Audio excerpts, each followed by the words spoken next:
nakita ako dong isang butas dun sa nilabas ng AMLA, yung sinasabi ng conjugal na pagmamayari or joint account ng mag-asawang Carpio and Duterte, no? Kasi meron dun silang isinama na from 2006 and 2007.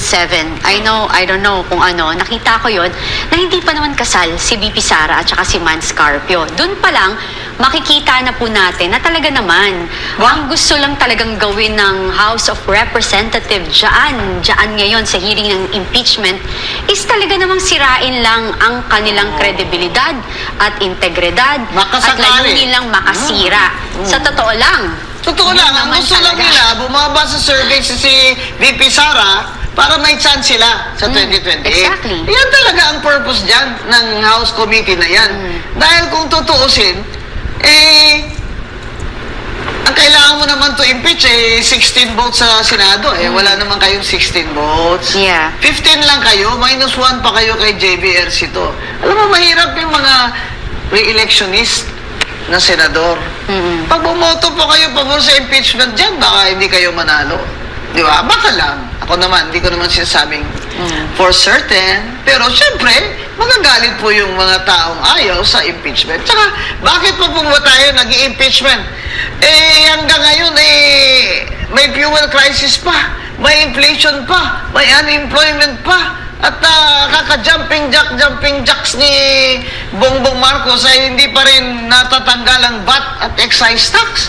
Bakit pa tayo nag-i-impeachment sa dami ng problema? Sayang lang po sinasweldo ng mga mamamayan sa inyo. Ngayon, ang tanong dyan, bakit kaya, Attorney Abayon, yun ang gamit nilang exception yung impeachment na pwede daw yan dyan sa House Committee. Baka naman yung impeachment ay exception po yan doon sa isang batas, hindi po doon sa AMLA. Kasi sa AMLA na batas shall not reveal in any manner.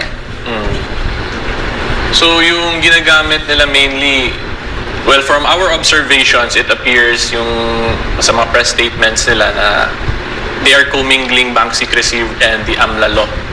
So, because may exemption daw dun impeachment sa bank secrecy, therefore it carries over to AMLA. Pero yung position namin, hindi yun covered automatically because they are, number one, separate laws with different provisions. Number two, Separate functions. separate functions and purposes. At sinabi naman sa Supreme Court decisions na even so, even if you claim such an exception, dapat you follow the procedural requirements. Correct. Bakit yung bank secrecy, hindi ba dapat may court order yan? Yes. Mother, diba? may babasahin lang ako, okay? Gagamitan ko ng Ate. salamin. Ang hirap kasama ang mga abogado. Di ba? Meron kasi sa RA 9160 o Anti-Money Laundering Act, AMLA, ang reports ng AMLC or AMLAC, suspicious transaction lamang na reports. Lahat tayo, kahit ako na ordinaryong mamamayang Pilipino, kapag umabot ng 500,000 pataas, ang aking dinideposito, napa-flag na yan Suspicious na yan. Yes, but it doesn't mean na masama, okay? Pero, ito ay striktong lihim. Hindi basta pwedeng ilabas kahit sa Kongreso ng walang tamang proseso. Katulad ng sinasabi mo, Mama Bing. Ano ba ang mga pananagutan ng mga congressman? Number one, sila ay public official na sumusumpa sa konstitusyon. Kapag nag-abuso sila ng posisyon para pilitin ng paglabas ng lihim na impormasyon, maaari silang kasuhan sa RA 3019 o Anti-Graft and Corrupt Practices Act, lalo na ang Section 3. Ano po ba ang Section 3? Simple at malinaw na paliwanag ng RA 3019 Section 3. Ito ay bawal sa isang public officer tulad ng congressman na magdulot ng undue injury or hindi makatarungang pinsala sa kahit sinong tao o sa gobyerno mismo o magbigay ng unwarranted benefits. Section 3, subsection E. Yes, hindi nararapat na benepisyo, advantage o preference sa kahit sinong private party. Ito ay nangyayari kapag ginawa nila ito sa kanilang official function na may manifest partiality, halatang pagkiling, evident bad faith, halatang masamang hangarin o gross and Kala ko masamang hangin. Kaso ito, sa pamamagitan ng impeachment investigation, maaaring magdulot sila ng pinsala sa pribadong tao, which is what's happening now with Attorney Mans Carpio. Private citizen. Yes. Yun. Kapag may bad faith at abuse kasi, Mama Bing, ito ay corrupt practice na may criminal liability. Sa 319, Yes. Anti-Graft and Corrupt Practices Act. If I may add, Oh, go ahead, Yeah. attorney. Aside from that, sa Anti-Money Laundering Act itself, may penal provisions. May fine and then may imprisonment din. Yes, exactly. Merong 8 to 10 years ba? Then minimum something like 3 that. to 8 years Okay. yung penalty, imprisonment. Yeah. That's my So, fine. pwedeng later, pwede silang Pwede kasuhan silang- ni Attorney Man Scarpio dyan. At pwede rin magkaroon ng perpetual disqualification. Yes, that is no, ba? correct. Yun yung isang problema nila. Masyado kasi ho kayong confident. Kasi ay nakakalimutan nyo, okay, fine. Okay, walang masamang ilabas ang sinasabi nyong katotohanan, pero wag tayo magbali ng batas. Pero ang gusto ko doon yung BIR, attorney. Kasi kinampinan lang BIR doon sa mga income tax records ni Attorney Man Scarpio at ni VP Sara. Nagdala ng box. O dalawang box ba yun? Pero sabi niya, I cannot open that. Yes. Di ba ang cute? Oh, sabi niyo, daling ko dito. Dinala ko po para hindi niyo ako i-contempt. Pero I cannot open that. Because sabi niya, that's covered by, what do you call this? Confidential. Confidentiality rule. Sabi nung taga-BIR. Buti pa itong mga BIR, no? Huwag niyo na ilabas yung income tax return ko kasi mapapatak ko ang dugo ko doon habang magbabayad ng tax niyo eh. Dito sa BBM administration.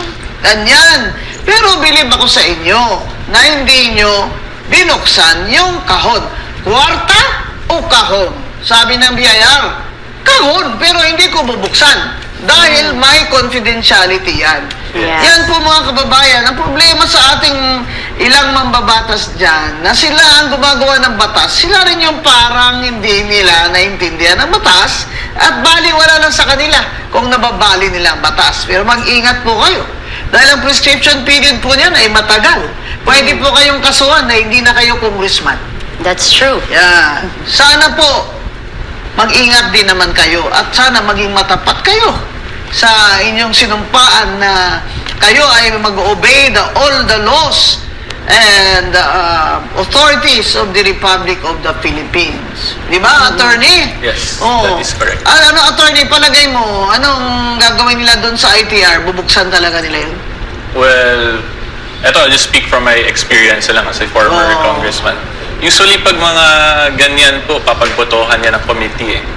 So, I'm assuming they will do the same tomorrow to decide whether or not to open the box. Ano kaya boto ni Abante dyan? Kasi lagi ko binabantayan yan si Abante ba yun? Abante. Si Pastor? Abante atras! Ganyan. Sa Bante. Yan ang binabantayan ko kung ano yung ano niya eh, yung boto niya dyan kasi he feels very strongly about it. Yung mga ganyan ba? Kahit di siya abogado, he feels strongly about it. Pero ako naman, ang ganda naman ang nakita ko dyan na kahit na tatlo lang, may naninindigan naman, 4. Kung Paolo Marcoleta, kung Jennifer Lagbay, kung Garbin, and kung Rufus Rodriguez. Meron pang isa, si Congressman Erice, di ba? Saka si Suntay. Tumututol din. Kahit na hindi sila member ba ng House Committee si Cong Erice?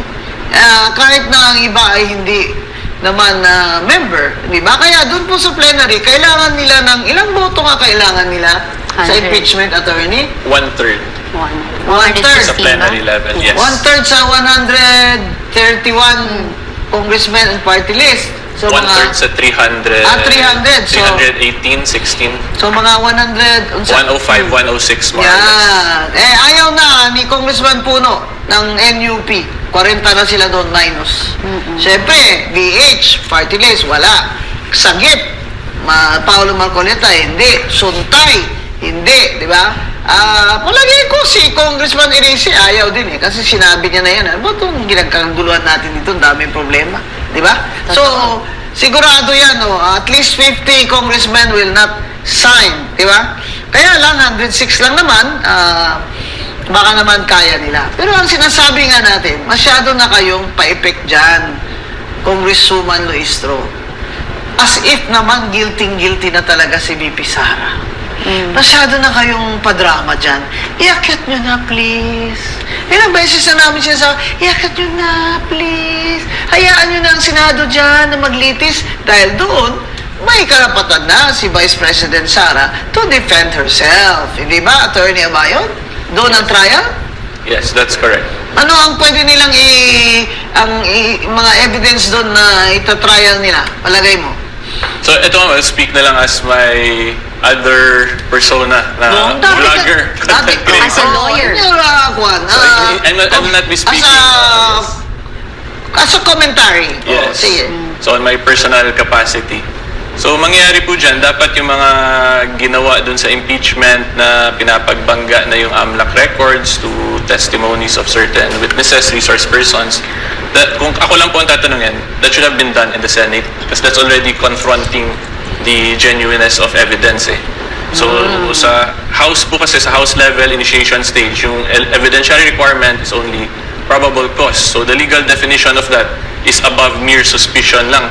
So, mababa lang dapat yun eh. Yung pagtingin mo lang, kung tingin, mukhang probably may ginawa tong krimen, that should have been sufficient. Oh, at saka hindi Na dapat probable nagsasabtina ng additional records to Yes. support the complaint.